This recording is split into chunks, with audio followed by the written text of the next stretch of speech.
On this NBA Draft Eve edition of Locked On Grizzlies, our Damichael Cole had a chance to speak with both Bobby Marks and Jeremy Woo of ESPN, covering all sorts of topics from Luke Kennard and how his domino might be an important one to fall on the Grizzlies offseason, what the Grizzlies might do in the draft. And yesterday we mentioned the possibility of trading back from the number 9 pick. What could that possibly look like? We'll talk about that and more. It's just one more sleep to the NBA draft, and you're locked in at the right place with Locked On Grizzlies.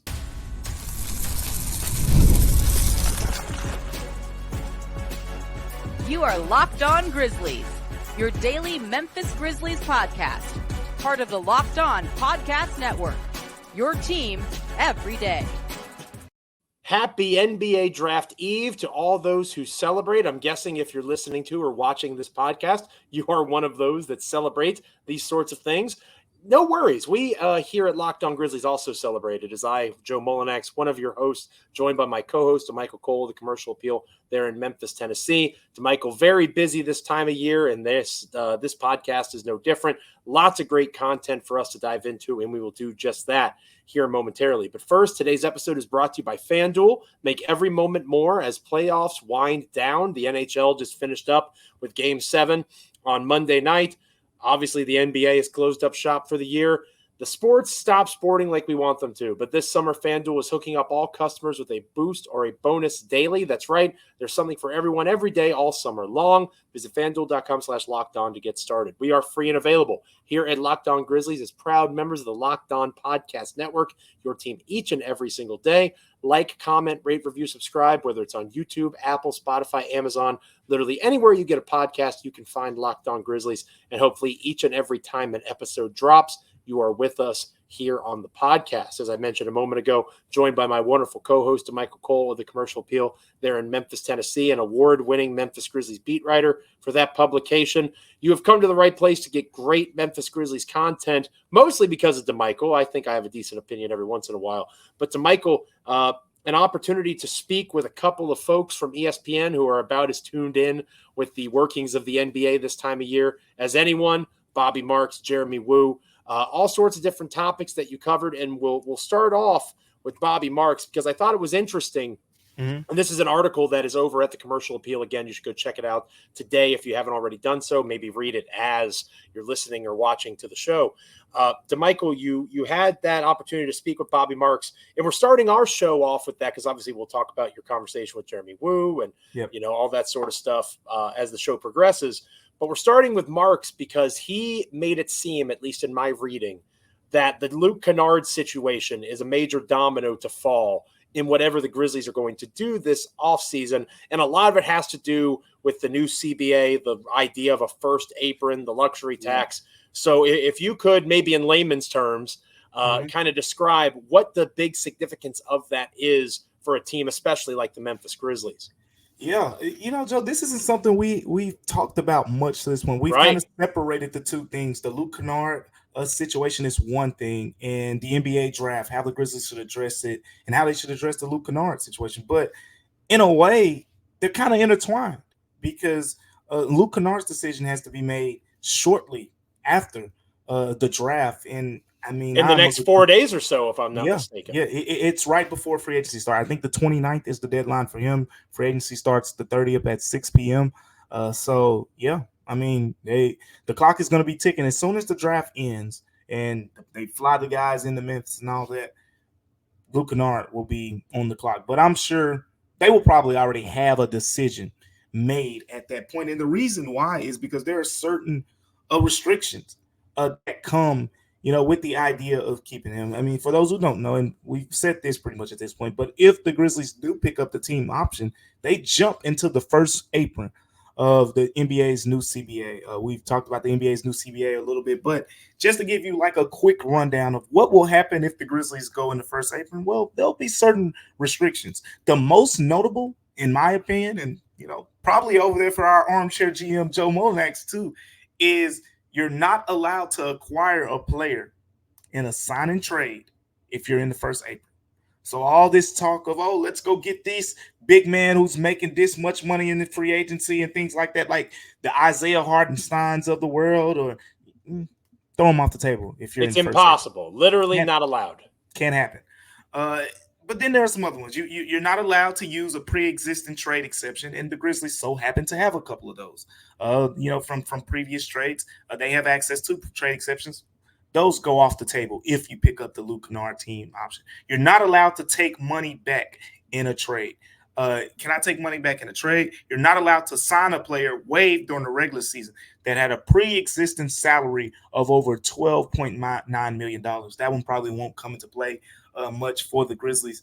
But you're also you're allowed to use a trade exception that's created from the new trade. So if you make a trade and you create a trade exception, you're able to use that.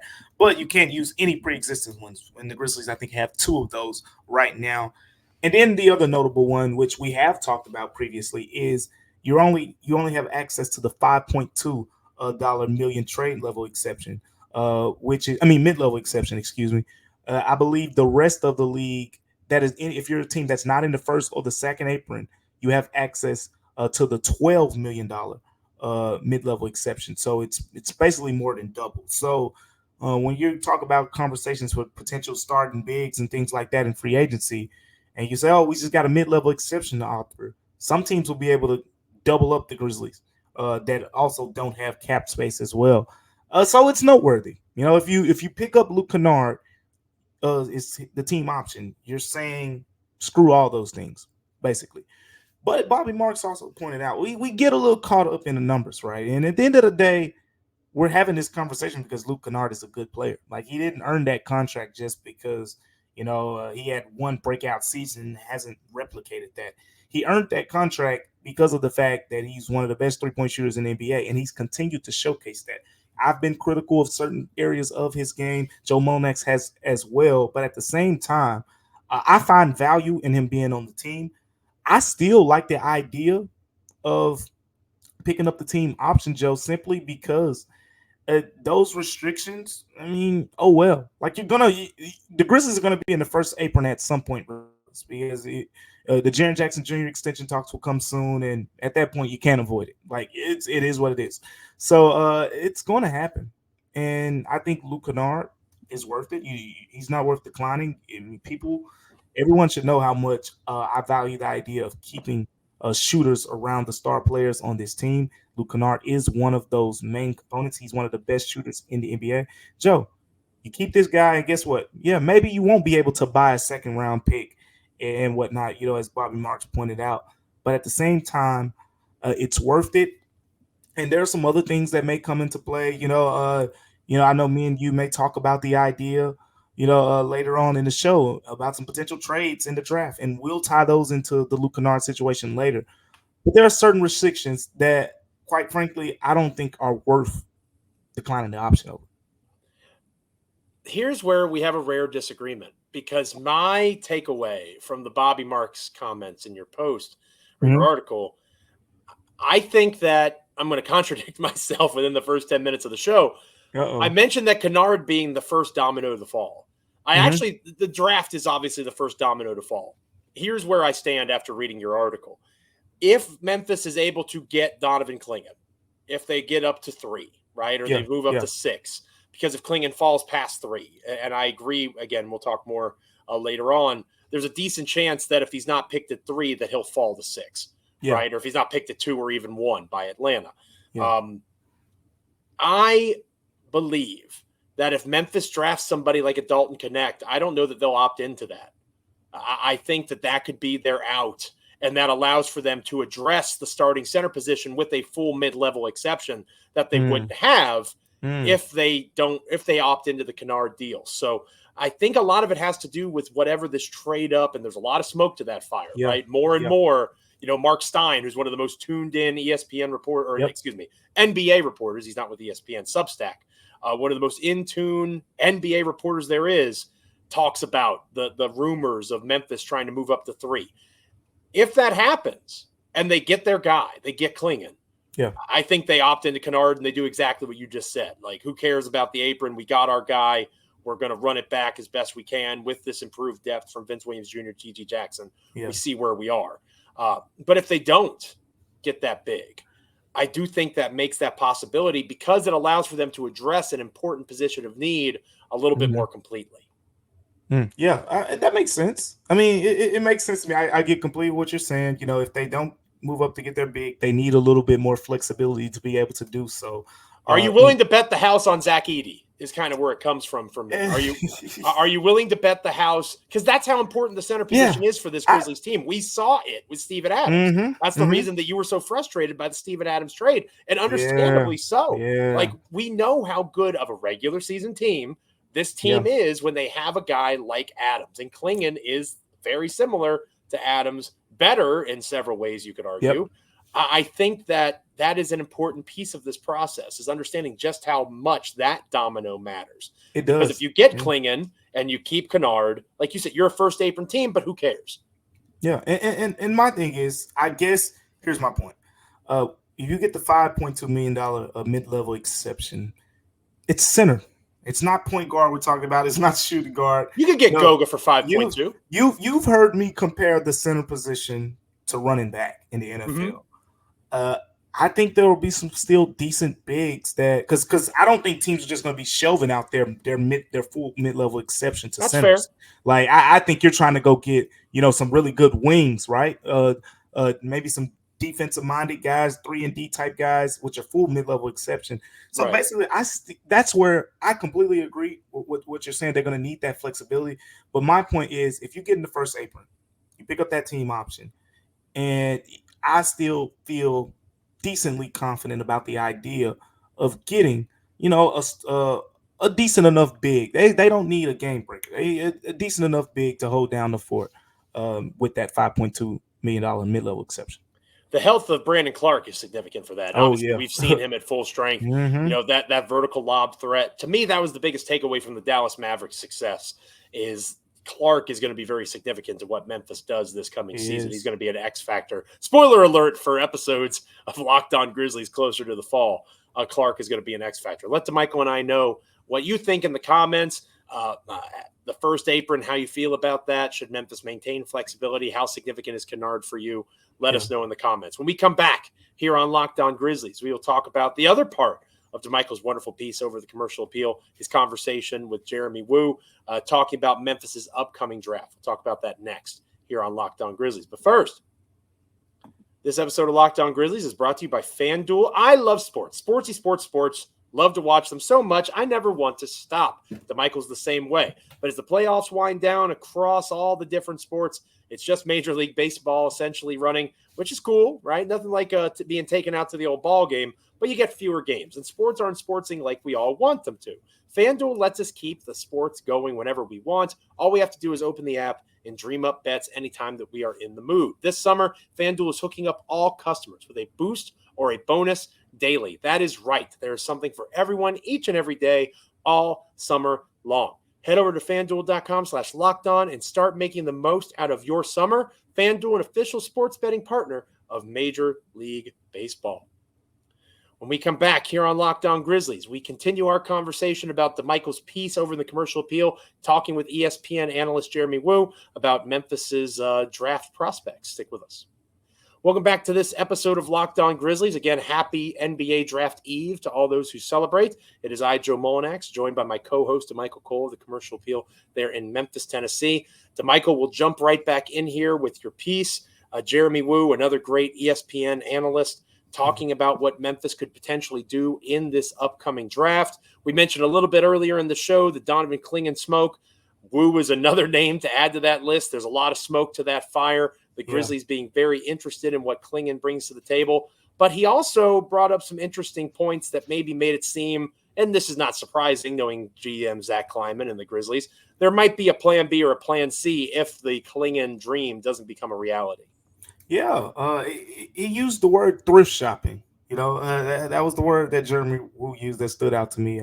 Basically, the idea that if the Grizzlies don't get their hands on Klingon, you're looking at the rest of the bigs probably going, as he said, in the 14 to 15 to 25 range. I would suppose the names there are Zach Edey, Yves Missi, Khalil Ware, and Deron Holmes is another one. I think those are the 4-5 bigs that you probably could see go off the board in that range. But he's of the mindset that Klingon is probably the one guy that you throw him in the Grizzlies rotation, whether it's impactful off the bench big or as a starter.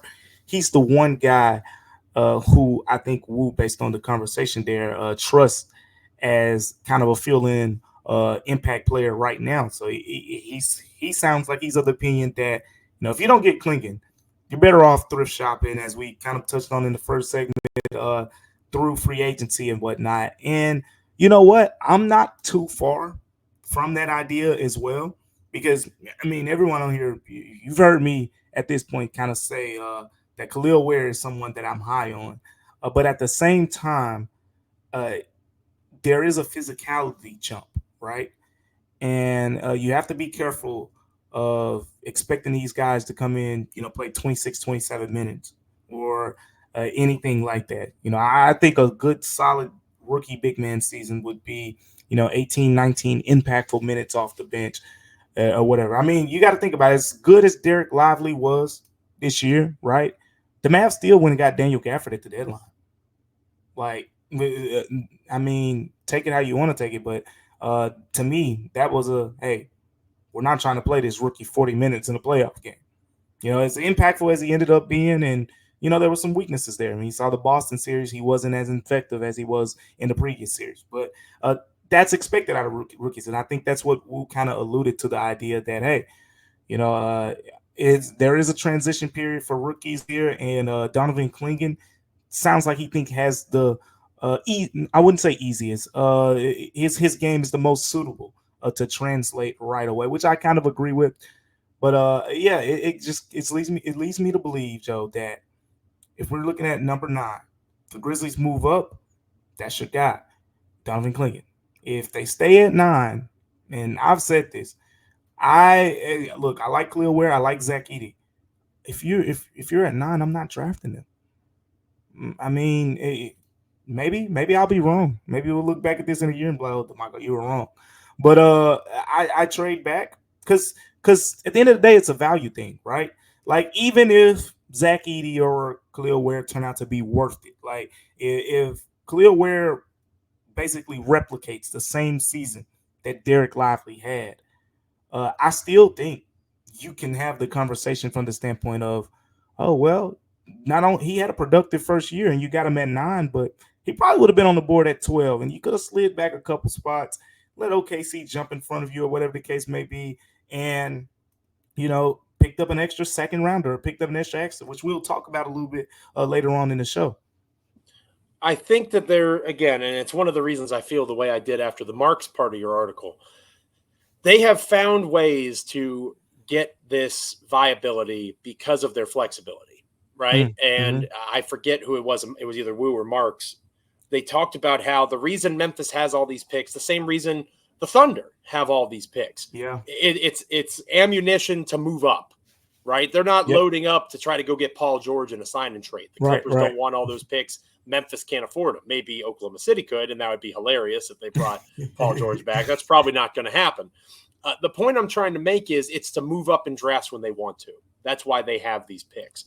And the Grizzlies are in a spot where they're able to do that if they're willing to pay the price. I think they could throw enough at Houston to make them say yes at 3 if they really want Klingon. Is that the right decision? We've already talked about on this show. I love Donovan Klingon. I've been on him literally since the beginning. Yeah. I don't know that I would give up multiple firsts to get up to 3. And that might be what it costs.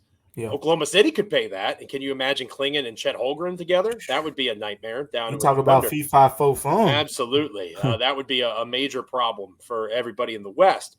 That's possible, right? The Thunder aren't necessarily a team that folks talk about, and they traded for Alex Caruso recently, getting rid of Josh Giddey.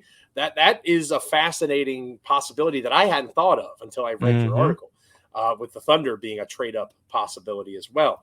And they need a big. The Holmgren is impressive, but he is kind of like Jaren, where he's probably better as a 4 than he is as a 5. I am of the mindset that there are options from 15 to 25. And like you said, we'll talk more about it. I am of the mind that I would rather at this stage trade back than trade up.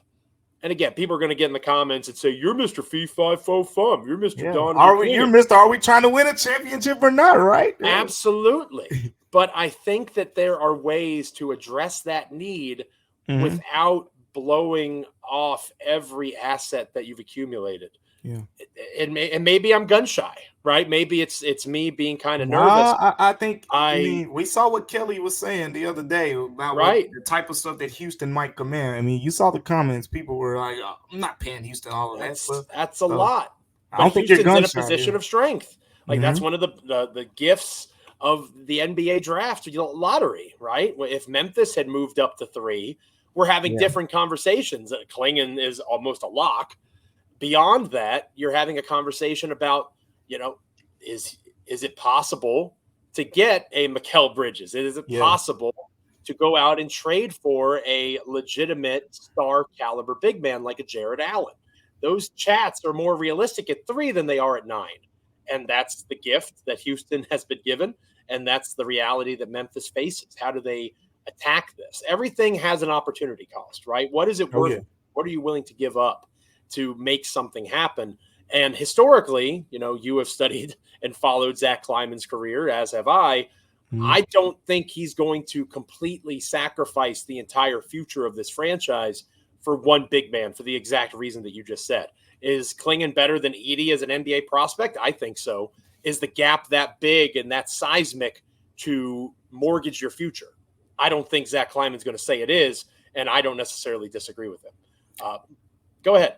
No, I don't think they should work out of a point of desperation with their moves. Yeah. And I think that's where we agree. The idea of moving up to get Donovan Klingon is very appealing. But as I've said, it makes way more sense to me to do it at 6 than do it at 3. If I'm the Grizzlies, I'm really not even.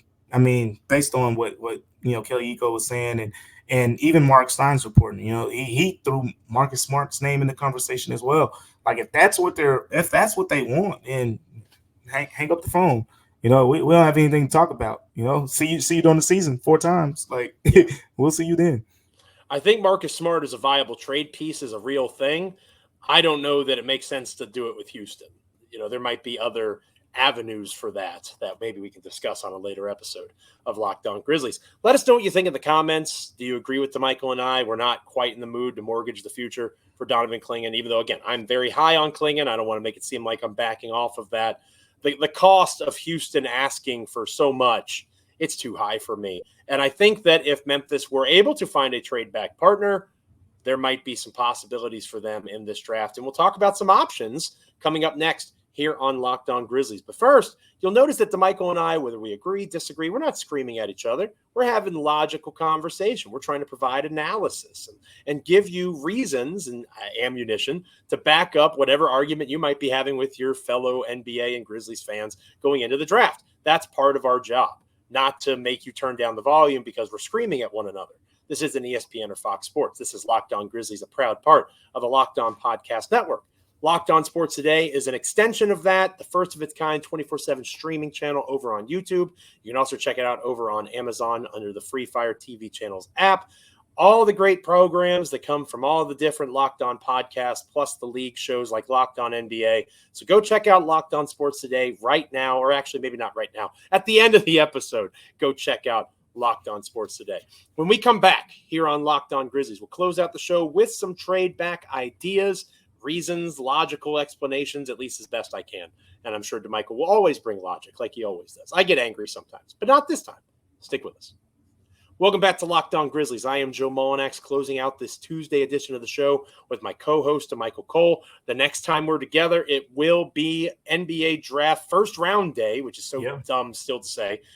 There are people trying to argue for it in the comments. Don't try. Like you're doing your best. I appreciate it. You're an NBA fan. It's a money grab, and it helps out Damichael. Those are the positives behind the 2-night draft, the 2-night draft philosophy. We've talked a lot about the Canard domino, Klingon, and trading up and all that sort of stuff. Haven't talked a ton about trading back, and that's in part because usually Memphis is trying to trade up, right? As we just discussed, that's pretty much the MO of this Zach Kleiman front office. But it takes 2 to tango, and maybe there are no options. Maybe something falls through with Charlotte, or maybe it doesn't make sense to trade up with Charlotte because Klingon's already off the board. And you're sitting there at 9 and you want to trade back. There's some possibilities, at least for me, Damichael, that would make sense. For example, the Orlando Magic are sitting there, I think, with the 17th or 18th pick in this draft. You mentioned earlier the big man window, between 15 and 25, that sort of thing. I think that 9 and Luke Kennard could perhaps get you 18 and one of those Orlando bigs, especially maybe like a Wendell Carter Jr. Orlando desperately needs shooting. They have several bigs that they either have the bird rights to or have first right to re-sign. Wendell Carter Jr., maybe he's not in their mix. You trade back to, I think it's 18, and then you see the best big available, or you just go best player available. You make a pick there. You still have a pick at 39 that you could do that bargain hunting, so to speak. And again, you're still going to be a first apron team, but you've addressed the big man position. Maybe you go back to 18 and you draft our boy Shireman like we talked about, get him off the board, replaces Canard in that way, take best player available at 39, and you just kind of ride into the season. There's lots of ways they can be addressed, and that's just one idea. I got another angle for you, Joe. Please, absolutely. Check this out. So, I mean, I think we're both kind of we're on the same page with the value of the number 9 pick. I'm willing to stay at 9 to draft Dalton Knecht if he's there. Look, I keep hearing his name. Everybody I talk to, Devin Carter's name keep coming up. He's an analytics darling. The numbers love that guy. His name keeps coming up. I'm here now. I'm here. If he's there at 9, Dalton Knecht, Devin Carter. I mean, Klingen's not going to be there, but makes me wish that the Anthony Melton. Like, I don't understand the point of the Anthony Melton trade if you're going to draft Devin Carter, but that's neither here nor there. Maybe. I mean, they admitted the Roddy thing was a mistake already. Well, there you go. Maybe they admitted they should have kept Melton in that way. Melton's like going to get Devin Carter. Yeah, there you go. So, with all that being said, here's my angle. Let's say none of those. Devin Carter goes at 8, which I had on my most recent mock.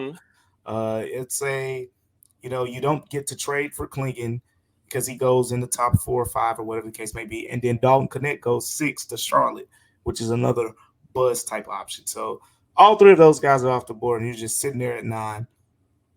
How about trade back? Attach a salary on the roster. Now this is easier said than done, by the way, but it is an idea. Here's an idea I think that really would benefit the Grizzlies. Attach a salary that you do not value too much. Let's say you Zaire Williams. I keep going. I was hoping you would say John Conchar. John Conchar for Joe. Yes. Let's go John Conchar. Goodbye, Johnny K. You ship him out. Let's say you move back to the 15-16 range. Now you go get a developmental big in that range. You get Zach Edey, Deron Holmes, Yeez Misi, or possibly even Khalil Ware if he's still on the board. I'd be fine with any of those, by the way. You get one of those bigs, and you move back. Now, let's say when you move back, you don't even attach a contract to it. That's one option. Here's the other one. This is going to be this. Check this out, Joe. Ooh. Let's say you move back to 15, 16 or so. You pick up an extra second rounder. And you just use that in addition to 39 to move back. We've seen the Grizzlies do this before. This is how they got David Roddy. It was because Jake LaRavia was their pick, and then they swiped back into the first round to get David Roddy. What if they do that again? Because there are some guys, Baylor Sharman, like you mentioned. I like Kevin McCullough Jr. as a defender. Johnny Furphy, familiar with Kansas, it's a real skilled shooter. Like, for all the draft lacks, there are some shooters out there. And I know the Grizzlies have been watching these guys. I think I mentioned Jalen Wells. They've been watching him. Johnny Furphy. They're looking at these dudes. And these dudes, Baylor Shireman, all of them could theoretically be gone before 39. I'm not opposed to the Grizzlies saying, you know what, 9, whatever. We'll just trade back, get additional asset, pick a big in that second tier of bigs behind Donovan Klingen and Sargent, whether it's Khalil Ware's there in that range, whether it's Zach Edey. But you get the point that I'm making here. The point is the fact that the Grizzlies have the opportunity to add a big second tier big now. The Deron Holmes, Yeez Misi, Khalil Ware, those guys on that tier, trade back into the late first round. Or just move up from 39. Well, just maybe you move up to the late second round. I mean, earlier in the second round, 32, 33 in that range, whatever the case may be. If you tell me you can get Johnny Furphy, who I have going at the end of the first round in my mock draft. Baylor Shireman, who, I saw, Kevin O'Connor compared him to, Joe? A bigger Brandon Podziemski. Like, I think you got a type, Joe I Mullinax. like that type. You got a type. I'm an AirPods guy. Yeah. What do you think about that? I think that's I like it. I think that if they came away, again, it's nice to bring it back full circle. Are we trying to win a championship or not? If you can't get Donovan Clingan, if you can't get Dalton Connect, you could get dollar store version, Dollar Tree, Zach Edey and Baylor Shireman. Both of those guys can come in. They're role players. And again, if you're listening to those aren't good picks at all. They don't have to be That's superstars. a solid class to me. They don't have to be superstars. The Grizzlies liking this draft, like we talked about before, is not too surprising because they don't need superstars. They, in theory, already have their guys. They have their Ja Morant superstar. They have their borderline all-stars in Jaren Jackson Jr. and Desmond Bane. If you are to believe that those guys are the guys, you need pieces around them that are going to make them better. I think it was Jonathan Givney of ESPN called Zach Edey a 7'5" Jonas Valanciunas. Like, hello, that guy was literally on the roster, right? Like, we had Jonas Valanciunas, and if he shoots the ball less and has a lower offensive usage than Jonas Valanciunas, Jonas was a heck of a fit. He was a great screener. He was a great rebounder. Those are things that Memphis needs to make this offense work. So I think that there is a lot of value later on in this draft, and it wouldn't be the worst thing if Memphis traded back. And maybe we'll make that part of our NBA draft episode, a bit of a prediction. Do we think they trade up? Do we think they trade back? Yeah. Maybe they stay put for a Devin Carter. That would be a good thing to kind of touch on Wednesday's show. Let us know what you think about this trade back idea, whether it's to add a player. I mentioned Wendell Carter Jr. might add another second rounder to maybe sweeten the pot in that example. Maybe it's just for draft capital, like Damichael alluded to. Whatever the case might be, let us know what you think in the comments. It will be NBA draft first round day the next time we're together, Damichael Cole. Very excited about that. We'll make our official predictions, maybe have a couple of clips. I know Locked On has done a great job putting some prospect clips together. Maybe we'll share some of those and let folks kind of hear what the overall network has to say. Our old friend Rafael Barlow, for example, about what these guys are capable of and where we think Memphis will actually land in the first round. Yeah, a lot to look forward to. And, I mean, we're almost there. We're finally getting here towards the finish line. Tomorrow's episode, just make sure you tune in. Let's do some best case, worst case scenario stuff. Ooh, I think this draft, it's a critical one, but let's not overreact either way, because at the end of the day, as Joe just said, this is a draft to get better around the margins. This is what puts you from potential 4 seed to jumping into the 1 seed. It's not that you don't need the next superstar. You got 3 stars already, and Gigi, I mean, you saw his rookie year. So, just get better around the margins, and they have the potential to do that. And Vince Williams Jr. has potential role player possibilities. Marcus Smart still on the roster. Luke Kennard for now still in the roster mix. Lots of ways this can all play out. So make sure you join us for our Wednesday episode. It's going to be a great NBA draft preview, first round at least, edition of the show. Make sure you're liking, commenting, rating, reviewing, subscribing wherever you get your podcasts, Apple, YouTube, Spotify, Amazon. Make sure that you are making us a part of your NBA and Memphis Grizzlies content consumption each and every time an episode drops. And then after you watch or listen to our episode, make sure you're checking out Locked On NBA. Make sure you're checking out Locked On Sports Today on YouTube or on Amazon or the Free Fire TV channels app. For Damichael, I'm Joe. Looking forward to chatting with you next time. It'll be NBA draft first round day. Looking forward to Wednesday and looking forward to talking with Damichael once more. And of course, you, dear listener, dear viewer, here on Locked On Grizzlies. We are free and available wherever you get your podcasts. As proud members of the Locked On Podcast Network, we will catch you here on Wednesday. Have a good